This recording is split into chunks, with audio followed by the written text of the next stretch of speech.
Maths foundation के physics के class में आप सभी का स्वागत है। मैं आपको पढ़ा रहा हूं क्लास 11 के फिजिक्स का चैप्टर नंबर 5 जिसका नाम है वर्क, एनर्जी एंड पावर। पिछले क्लास में मैंने आपको पढ़ाया था काइनेटिक एनर्जी के बारे में।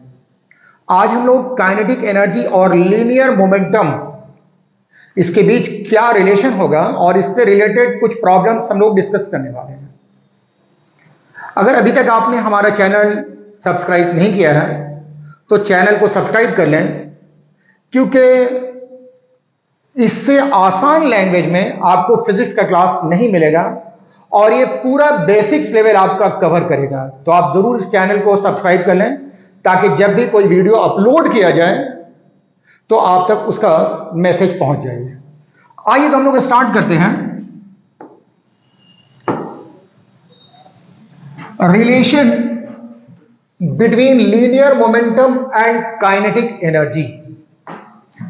लीनियर मोमेंटम और काइनेटिक एनर्जी के बीच क्या रिलेशन होगा, हम आपको यह बताना चाहते हैं। आपको मालूम है काइनेटिक एनर्जी ये के, जिसका फॉर्मूला होता है हाफ mv स्क्वायर। बहुत शुरू से आप पढ़ते हुए आ रहे हैं।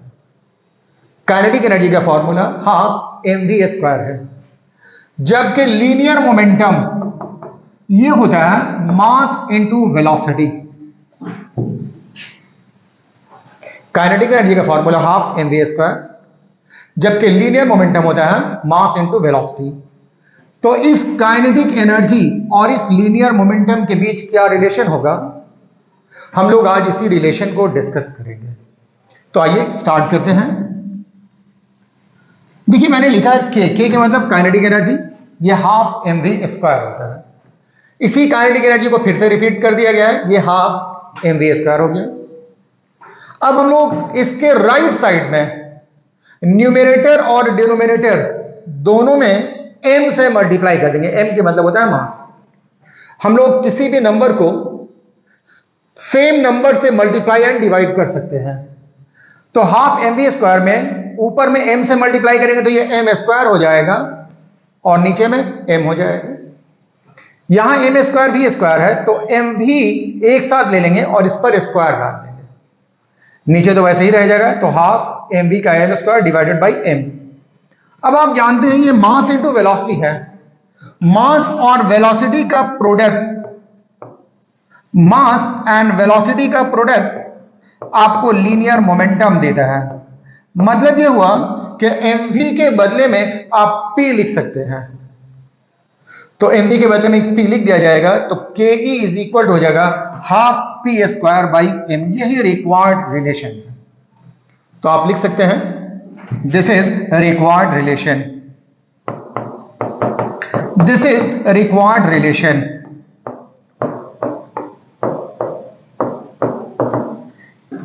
Kinetic energy is equal to half p square by m।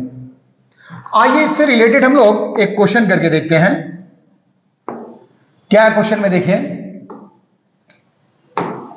Question दिया हुआ है a body of mass 2 kilogram moving with a linear momentum of 12 kilogram metre per second, what will be kinetic energy of body. एक body जिसका mass 2 kilogram है और उसका linear momentum 12 kilogram metre per second है, तो उस body की kinetic energy मालूम करनी है। मैंने आपको बताया है कि जब भी आपको प्रॉब्लम सॉल्व करना हो तो पहले जो भी इंफॉर्मेशन गिवन है उस इंफॉर्मेशन को आप नोट डाउन कर लें। तो अगर आप यहां पर देखेंगे तो आपके पास सबसे पहला इंफॉर्मेशन जो कि मास है, मास दिया हुआ ये 2 kg। दूसरा लीनियर मोमेंटम जिसे आप p से लिखते हैं, ये 12 kg मीटर पर सेकेंड है। आपसे पूछा गया काइनेटिक एनर्जी क्या होगा, तो अभी आपने पढ़ा काइनेटिक एनर्जी का फॉर्मूला मोमेंटम के टर्म्स में। Kinetic energy is equal to होता है p square divided by 2m। Kinetic energy का वैल्यू दिया हुआ है 12, इसका square divided by 2 into m जो कि 2 है। 2m को 12 से मल्टीप्लाई करेंगे तो 144 हो जाएगा, डिवाइडेड बाई ये 4 हो जाएगा। अब आप कैंसिल कर दें 4 3 जा 12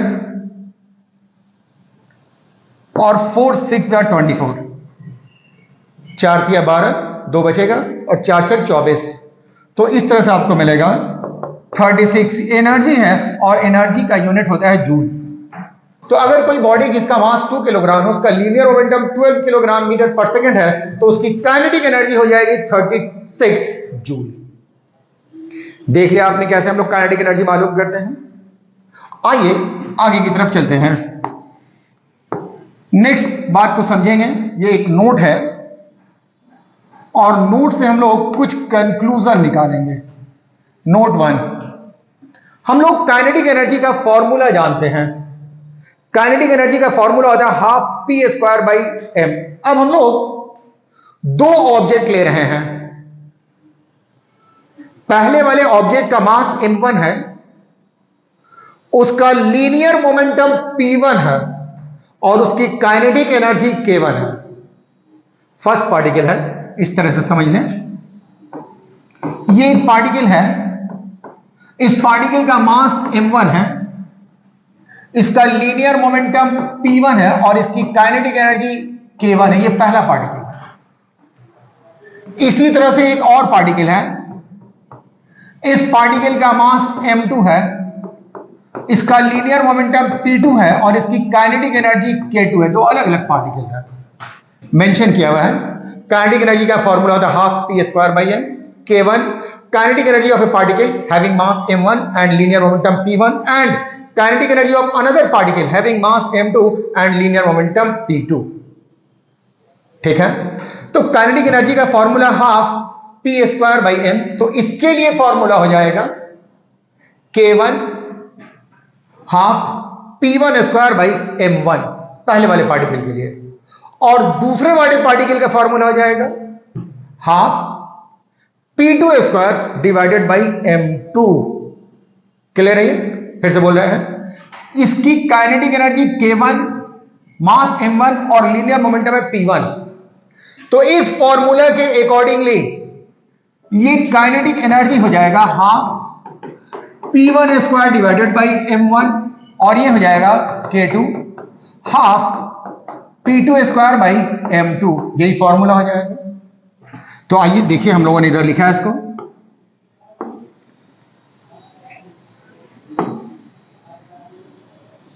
क्या लिखा है, k1 half p1 square by m1 और k2 है half p2 square by m2।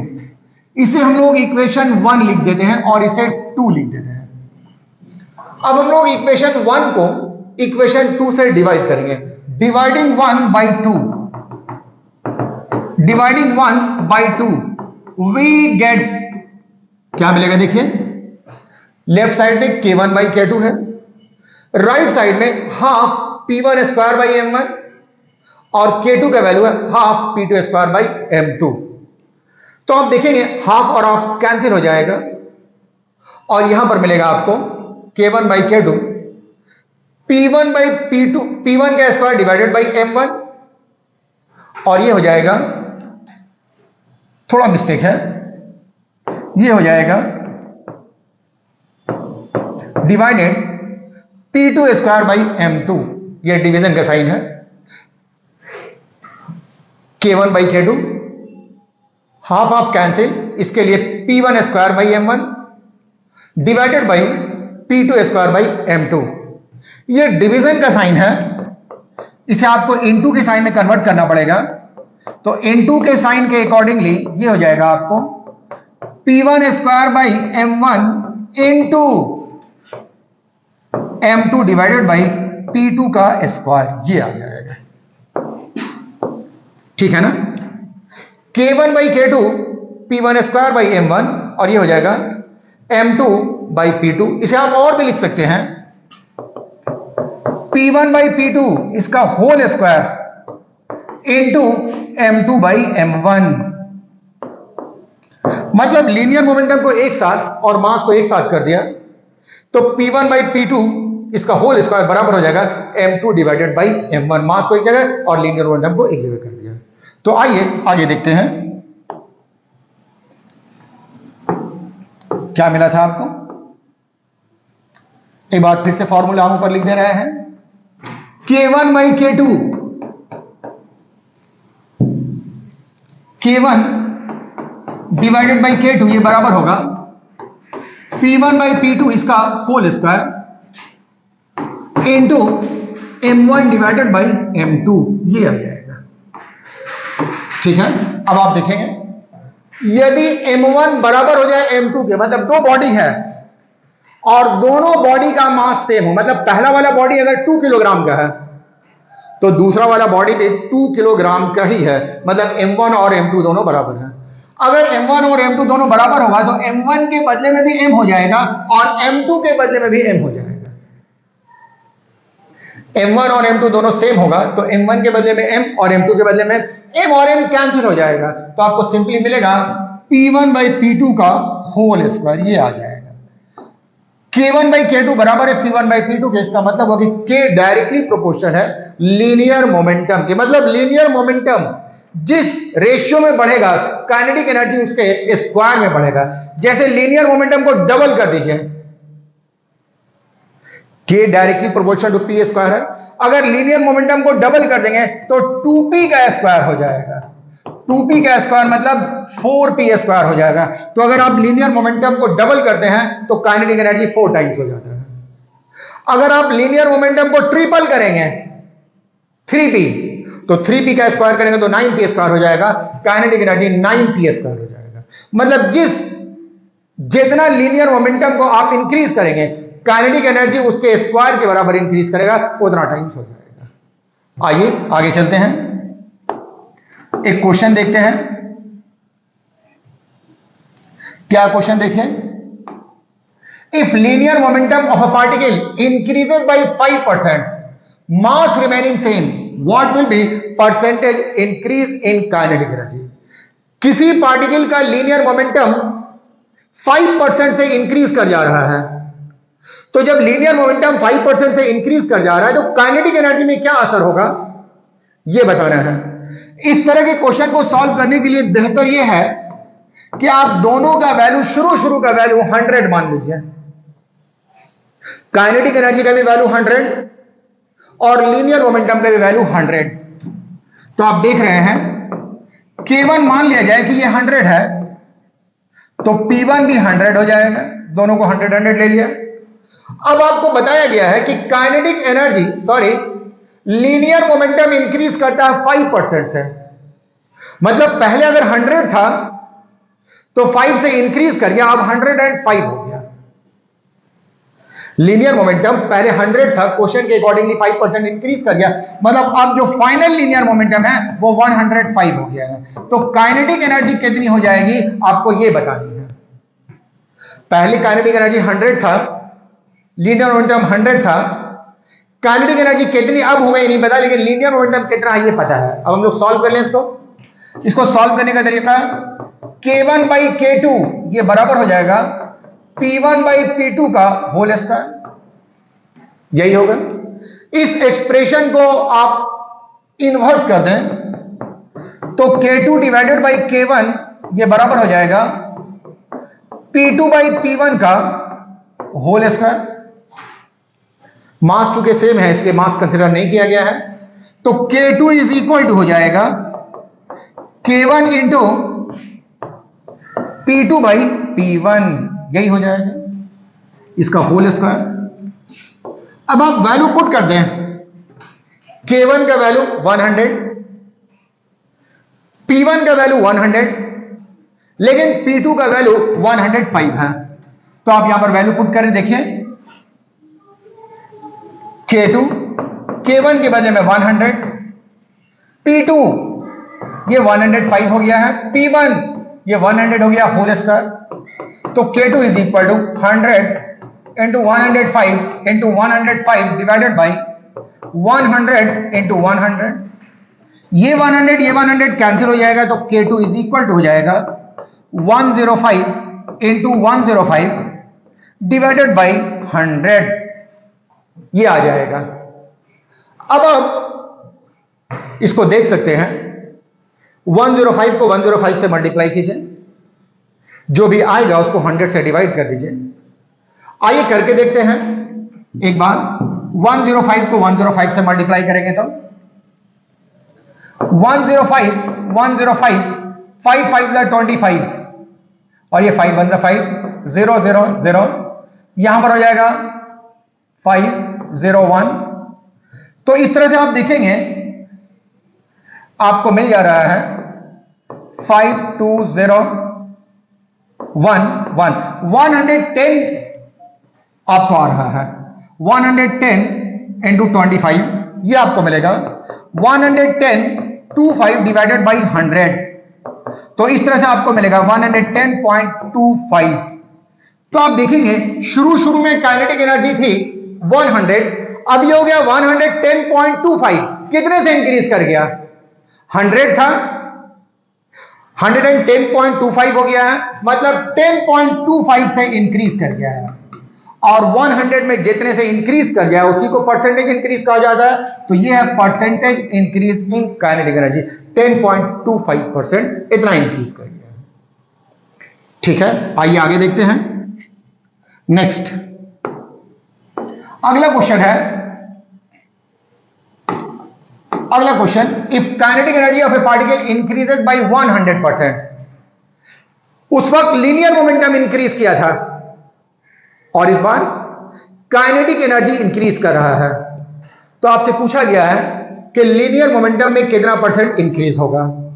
तो आसान से है, आप पहले वैल्यू लिख दें, K1 ये 100, P1 ये भी 100। ये अज्यूम कर ले रहे हैं कि शुरू में काइनेटिक एनर्जी 100 था और लीनियर मोमेंटम भी 100 था, लेकिन अब काइनेटिक एनर्जी 100% इंक्रीज कर गया है, मतलब अब ये 200 हो गया है।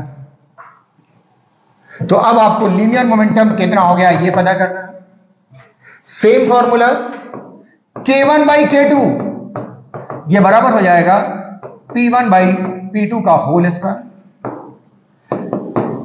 अगर आप इधर से स्क्वायर हटाएंगे तो P1 बाई P2 ये हो जाएगा K1 डिवाइडेड बाई K2 का स्क्वायर हो। इधर आप लिखेंगे P2 divided by P1, this is equal to K2 by K1 इसका स्क्वायर रूट। और इस तरह से P2 इज इक्वल टू हो जाएगा P1 into K2 divided by K1 under root. P1 का वैल्यू 100, K2 इसका वैल्यू है 200, K1 ये 100 है और ये स्क्वायर रूट में 0 0 कैंसिल हो जाएगा और इस तरह से 100 और ये √2 आ जाएगा। √2 का वैल्यू आप पुट करेंगे और सिंप्लीफाई कर लेंगे। इस तरह से percentage increase in linear momentum आप मालूम कर सकते हैं। आइए नेक्स्ट चलते हैं, आगे की ओर चलते हैं। Case 2, if P1 is equal to P2 और ये बराबर है P के, मतलब दोनों का दोनों पार्टिकल का लीनियर मोमेंटम सेम है। इसका मतलब कि काइनेटिक एनर्जी और मास में क्या रिलेशन होगा ये देखना होगा। यदि लीनियर मोमेंटम सेम हो तो काइनेटिक एनर्जी और मास में क्या रिलेशन होगा। तो काइनेटिक एनर्जी ये था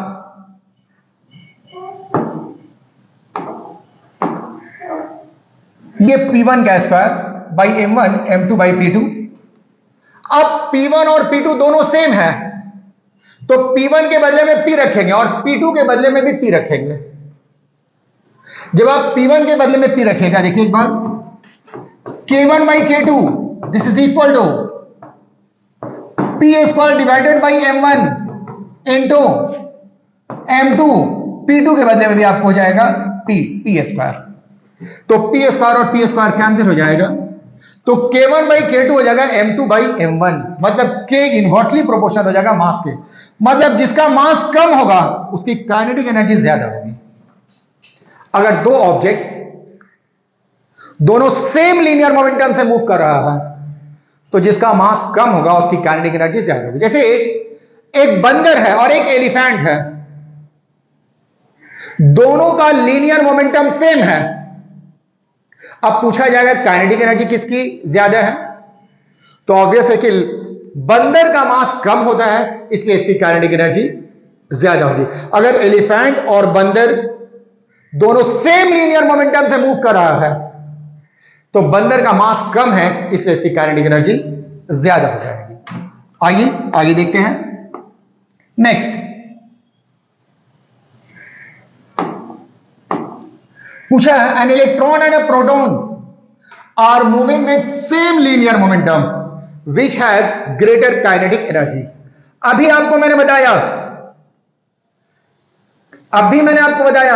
कि जिसका मास कम होगा उसकी काइनेटिक एनर्जी ज्यादा होगी।